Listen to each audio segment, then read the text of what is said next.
नमस्कार, आप देख रहे हैं खबर उत्तराखंड। मैं हूं आपके साथ तनवीर। रुक करते हैं खबरों का, लेकिन उससे पहले नजर डालते हैं इस वक्त की हेडलाइंस पर। हरिद्वार कुंभ मेले 2027 को लेकर सीएम धामी ने ज्योतिर्मठ के शंकराचार्य स्वामी अविमुक्तेश्वरानंद सरस्वती को लिखी चिट्ठी, कहा आपका स्वागत है।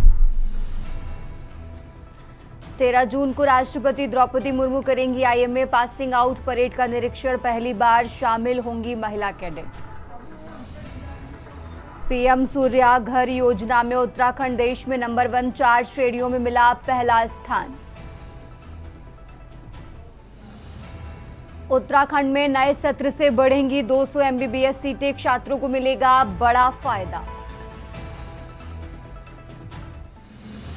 चारधाम यात्रा में रिकॉर्ड भीड़ के बाद अलर्ट जारी। चारधाम यात्रा के लिए नई एसओपी बनाएगी धामी सरकार। प्रदेश में पहला बदला मौसम का मिजाज। देहरादून समेत कई जिलों में भारी बारिश का ऑरेंज अलर्ट जारी। आप देख रहे हैं के न्यूज, खबरों का सारथी। और अब रुक करते हैं खबरों का। खबर देहरादून से है, जहां देहरादून में उत्तराखंड सरकार ने दायित्वधारियों की चौथी सूची जारी कर कई नेताओं और कार्यकर्ताओं को नई जिम्मेदारियां सौंपी हैं। इस सूची के जारी होने के साथ ही राज्य में दायित्वधारियों की संख्या लगभग अब 100 के करीब पहुंच गई है। पूर्व मंत्री दिनेश अग्रवाल को सेतु आयोग में सलाहकार नियुक्त किया गया है, जबकि भाजपा निकाय प्रकोष्ठ के संयोजक विशाल गुप्ता को गढ़वाल मंडल विकास निगम में निदेशक की जिम्मेदारी सौंपी गई है।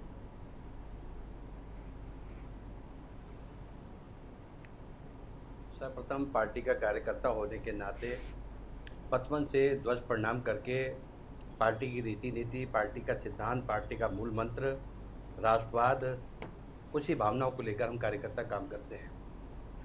पार्टी मान और सम्मान हर कार्यकर्ता को समय अनुसार देती है और हम लगातार पार्टी के वर्किंग पे रहते हैं। पार्टी का अच्छा काम करने की नीयत से काम करते हैं। आज पार्टी ने हमें जिम्मेदारी दी, जिसमें पुष्कर सिंह धामी जी प्रदेश के यशस्वी मुख्यमंत्री, हमारे संगठनात्मक ढांचे को मजबूत करने का काम जो प्रदेश नेतृत्व करता है उसके सम्मानित अध्यक्ष श्री महेंद्र भट्ट जी और हमारे संगठन के महामंत्री श्री अजय जी पहचान।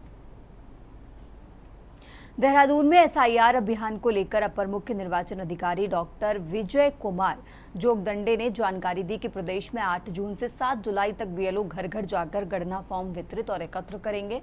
अभियान के तहत करीब 79 लाख मतदाताओं को फॉर्म उपलब्ध कराए जाएंगे।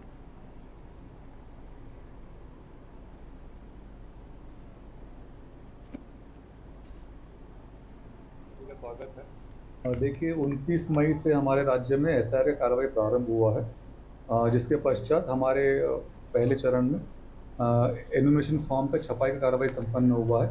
मैं अवगत कराना चाहूँगा कि हमारे राज्य के सभी पोलिंग स्टेशंस का 100% वोटर्स का फॉर्म छपाई का कार्य पूर्ण हो चुका है और 8 जून से लेकर 7 जुलाई के बीच में सभी बीएलओज अपने मतदाताओं से संपर्क स्थापित करेंगे, जिसके लिए उनको घर घर जाने के निर्देश दिए गए हैं। इस अवधि में फॉर्म प्राप्त होने के उपरांत मतदाताओं को सही विवरण भरकर हस्ताक्षर करते हुए अपना फॉर्म को बीएलओ को उपलब्ध कराना है, जिसके आधार पर ड्राफ्ट सूची का प्रकाशन किया जाएगा। उत्तराखंड में मौसम एक बार फिर करवट लेने जा रहा है। मौसम विभाग ने 7 जून तक राज्य के कई जिलों में बारिश, आंधी तूफान और बिजली गिरने की चेतावनी जारी की है। देहरादून मौसम केंद्र के अनुसार देहरादून, टिहरी, उत्तरकाशी, रुद्रप्रयाग, बागेश्वर, नैनीताल, पौड़ी, पिथौरागढ़ और चंपावत समेत कई जिलों में गरज चमक के साथ तेज बारिश और कुछ स्थानों पर ओलावृष्टि की संभावना भी जताई गई है। आज 5 जून हो गई है, तो पिछले 24 घंटों में उत्तराखंड में अनेक स्थानों पे हल्की से मध्यम वर्षा मिली है और इक्का दुक्का स्थान पे भारी वर्षा भी देखने को मिली है। आज की बात करें तो आज उत्तराखंड में जो है अनेक स्थानों पर जो है हल्की से मध्यम वर्षा मिलने की संभावना है। उसके बाद 6 तारीख को उत्तराखंड के पर्वतीय क्षेत्रों में कुछ स्थानों पर और मैदानी क्षेत्रों में कहीं कहीं हल्की मध्यम वर्षा मिल सकती है। 7 तारीख से एक्टिविटी कम होने की संभावना है, तो 7, 8, 9 में जो है उत्तराखंड में रेनफॉल एक्टिविटी कम हो जाएगी, लेकिन पर्वतीय जो क्षेत्र हैं उत्तराखंड के, विशेषकर उत्तरकाशी, रुद्रप्रयाग, चमोली, पिथौरागढ़, बागेश्वर, यहाँ पर कहीं कहीं जो है हल्की और इक्का दुक्का स्थानों पर मध्यम वर्षा भी मिल सकती है। और अब खबर देहरादून से है, जहां विश्व पर्यावरण दिवस के अवसर पर भाजपा ने प्रदेश भर में वृक्षारोपण अभियान शुरू किया। देहरादून स्थित प्रदेश मुख्यालय में भी पौधारोपण किया गया और इस मौके पर भाजपा प्रदेश महामंत्री कुंदन परिहार ने कहा कि पार्टी ने हर बूथ पर कम से कम 100 पौधे लगाने का लक्ष्य रखा है। उन्होंने कहा कि भाजपा सिर्फ पौधे लगाने तक सीमित नहीं रहेगी, बल्कि उनके संरक्षण की जिम्मेदारी भी लेगी।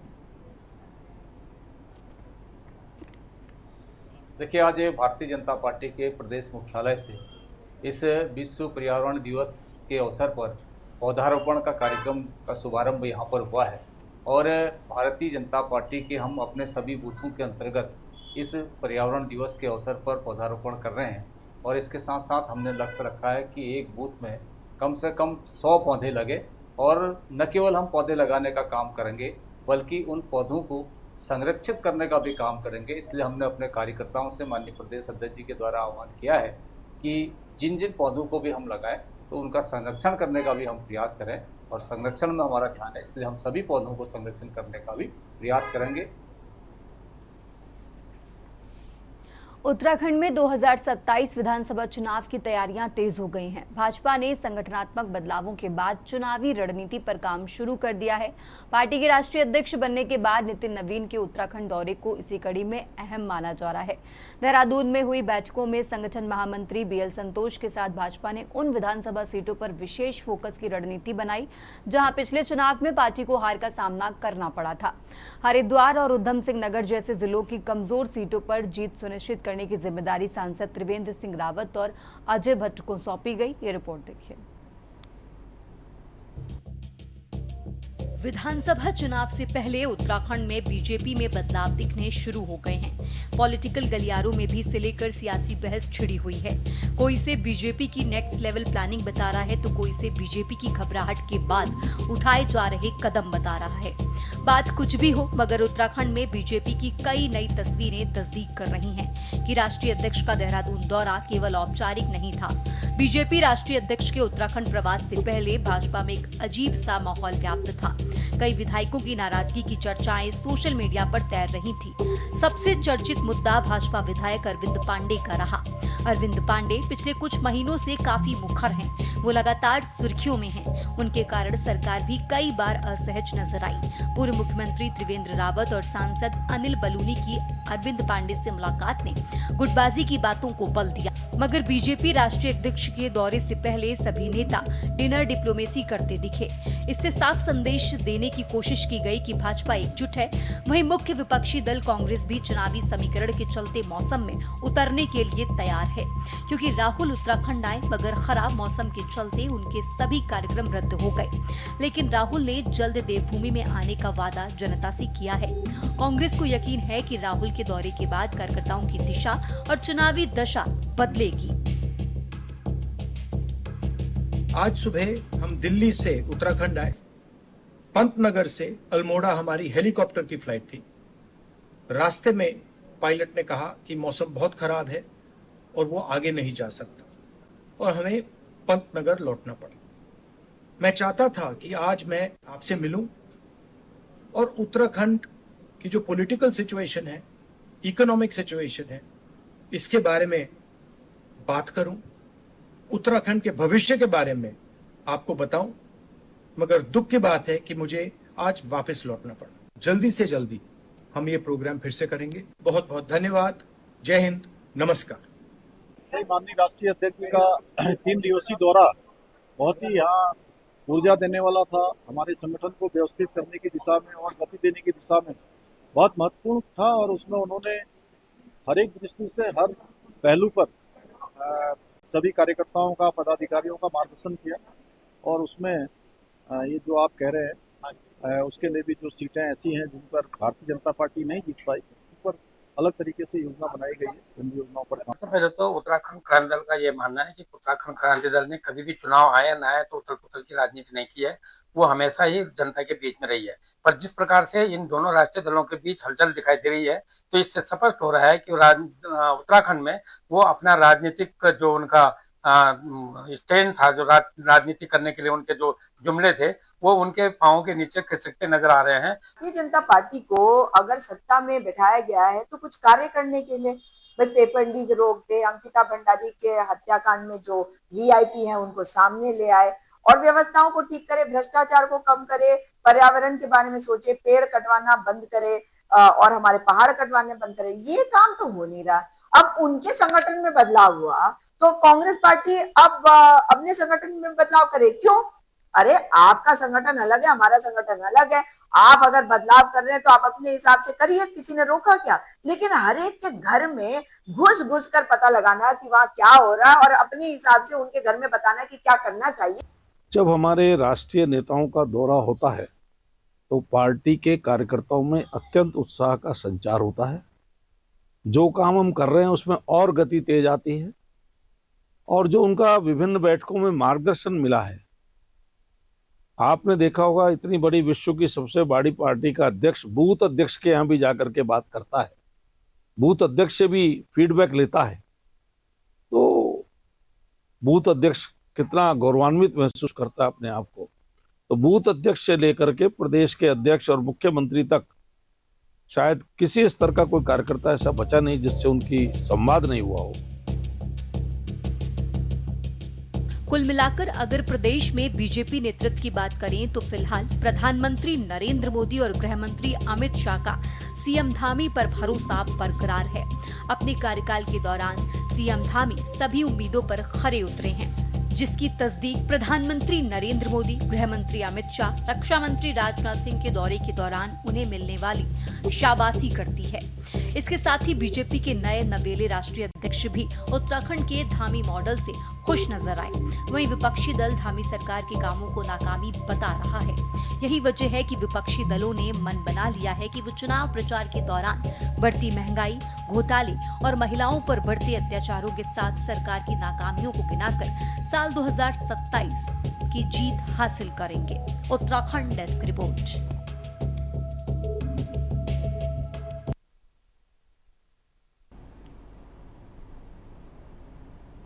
डोईवाला के लच्छीवाला वन क्षेत्र में प्रधानमंत्री नरेंद्र मोदी सरकार के 12 साल पूरे होने और विश्व पर्यावरण दिवस के अवसर पर वृक्षारोपण कार्यक्रम आयोजित किया गया।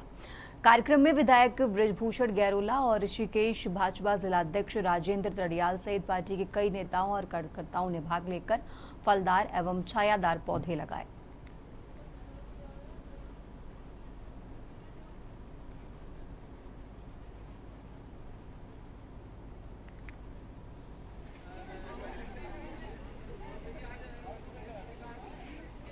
पर्यावरण दिवस पर मैं सबको बहुत बहुत बधाई शुभकामनाएं देता हूं। और आज यहाँ पर हमारे विधानसभा क्षेत्र में आज हमारे लच्छीवाला इसमें आज हमारे वन विभाग के सहयोग से और हमारे सभी भारतीय जनता पार्टी के कार्यकर्ताओं के द्वारा यहाँ पर वृक्षारोपण का कार्यक्रम किया गया है।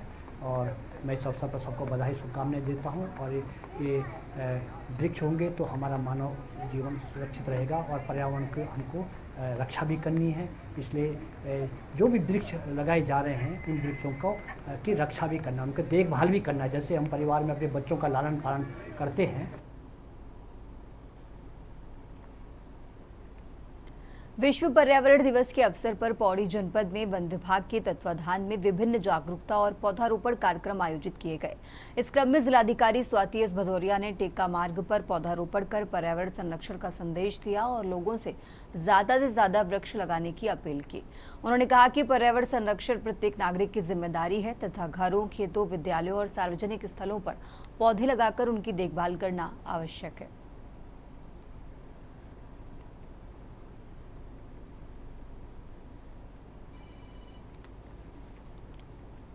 आज जैसे वर्ल्ड एनवायरनमेंट डे है और उसी के उपलक्ष्य में यहाँ टेका वन पंचायत में एक वृहद पौधारोपण का साथ में स्वच्छता अभियान भी यहाँ पे कराया जा रहा है, जिसमें हमारे जितने अधिकारी हैं यहाँ पे, जनप्रतिनिधि हैं हमारे और आम जनता है, फॉरेस्ट के सभी स्टाफ हैं, सभी लोगों ने मिलकर प्रतिभाग किया।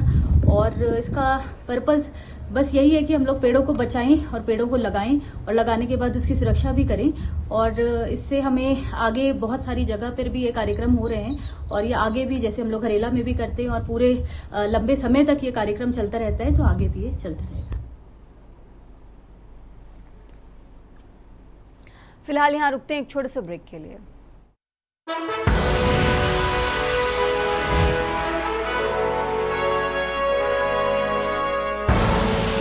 आप देख रहे हैं के न्यूज, खबरों का सारथी।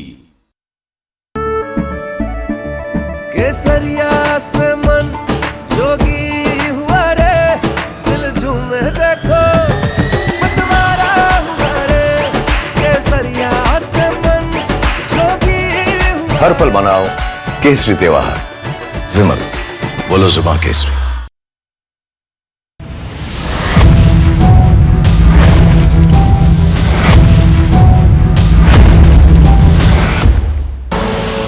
आप देख रहे हैं के न्यूज, खबरों का सारथी। ब्रेक से वापस आ चुके हैं, रुक करते हैं खबरों का। बात कर रहे हैं लक्सर की, जहां लक्सर में विश्व पर्यावरण दिवस के अवसर पर जन विकास कल्याण समिति की ओर से पौधारोपण कार्यक्रम आयोजित कर पर्यावरण संरक्षण का संदेश दिया गया। समिति अध्यक्ष मास्टर कुशलपाल सैनी के नेतृत्व में कार्यकर्ताओं ने मुंडाखेड़ा, कला और खरंजा कुतुबपुर गांव स्थित शिव मंदिर परिसर में फलदार एवं छायादार पौधे लगाए। इस दौरान वक्ताओं ने लोगों से ज्यादा वृक्ष लगाने और उनकी देखभाल करने की अपील की। यशवी जी, पहले तो आपका धन्यवाद और सर्वप्रथम मैं क्षेत्रवासियों को, प्रदेशवासियों को, देशवासियों को आज अंतर्राष्ट्रीय पर्यावरण दिवस से शुभकामना देता हूं, क्योंकि जो जीवन है, अगर यदि वृक्ष नहीं होंगे तो हमारा जीवन भी सुरक्षित नहीं रहेगा। दिन दिन ग्लोबल वार्मिंग के कारण आज वातावरण जो है प्रदूषित होता जा रहा है और मौसम दिन प्रतिदिन अपना रंग दिखा रहा है। पता नहीं कब क्या हो जाए, इसकी संभावना हमेशा बनी रहती है।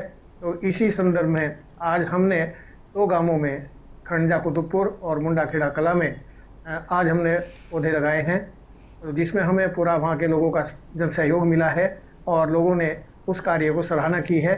जन विकास कल्याण समिति हमेशा ही जन विकास के और कल्याण के कार्यों में लगी रहती है। नैनीताल में उत्तराखंड हाईकोर्ट ने अभियोजन निदेशक के पद पर पुलिस अधिकारी की नियुक्ति को चुनौती देने वाली याचिका पर सुनवाई करते हुए राज्य सरकार से 4 सप्ताह में जवाब दाखिल करने को कहा है। याचिकाकर्ता केशर सिंह चौहान ने दावा किया कि अभियोजन निदेशक के पद पर नियुक्ति भारतीय न्याय संहिता की धारा 20 के प्रावधानों के अनुरूप नहीं है।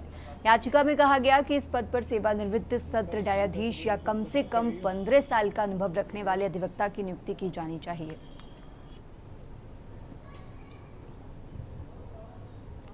ये डायरेक्टर प्रोसिक्यूशन के पद पर जो राज्य सरकार द्वारा पुलिस अधिकारी की नियुक्ति की गई है, वो भारतीय नागरिक जो BNSS है उसकी धारा 20(2) के खिलाफ है। और ये मांग थी कि जो अभियोजन निदेशक का पद है, डायरेक्टर प्रोसिक्यूशन का, उस पर जो एलिजिबिलिटी है BNSS के हिसाब से, या तो कोई रिटायर्ड सेशन जज हो, या वो एडवोकेट जिससे 15 साल की प्रैक्टिस हो चुकी हो, या असिस्टेंट जो प्रोसिक्यूशन ऑफिसर्स हैं जिनकी प्रैक्टिस रिक्वायर्ड हो चुकी है, केवल वही अपॉइंट हो सकते हैं। हरिद्वार में करोड़ों रुपए के संदिग्ध वित्तीय लेन देन और जम्मू कश्मीर में दर्ज UAPA मामले की जांच के दौरान एक और गिरफ्तारी हुई है। रुड़की की शिक्षिका सोनम की गिरफ्तारी के बाद अब उसकी करीबी सहेली पूजा को भी जम्मू कश्मीर पुलिस ने गिरफ्तार किया है।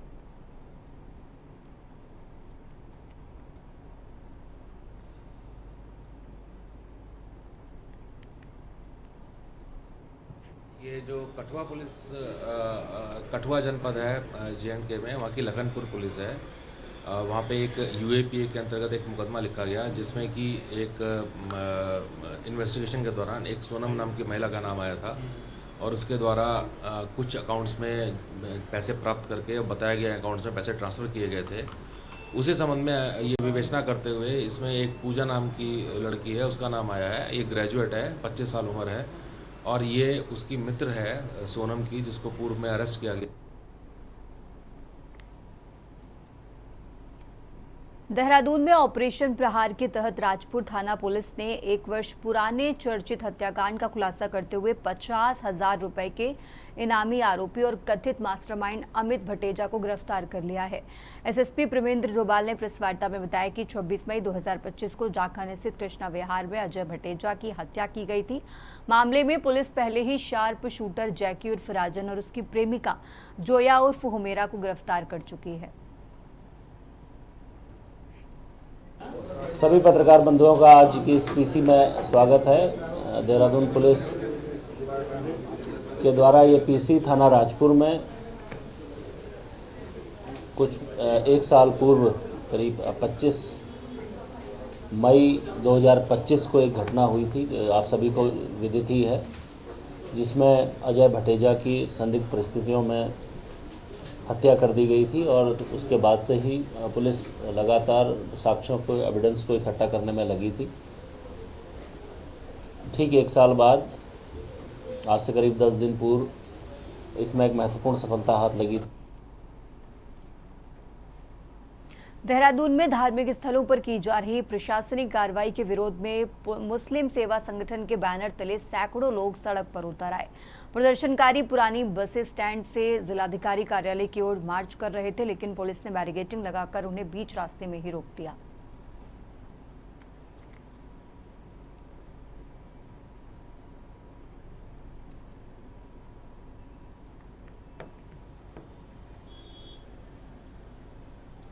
आक्रोश है जो आपको सड़कों पर दिख रहा है।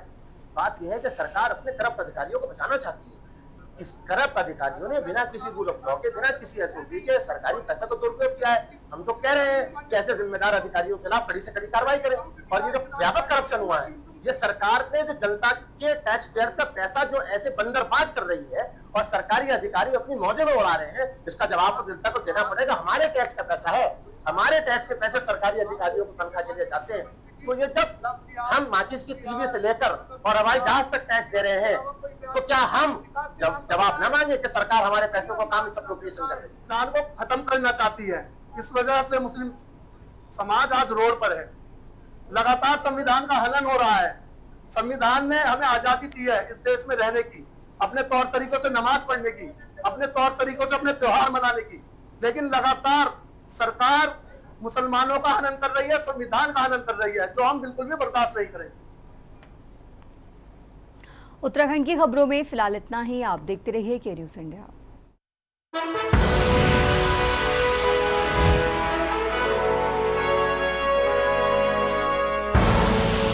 आप देख रहे हैं के न्यूज़।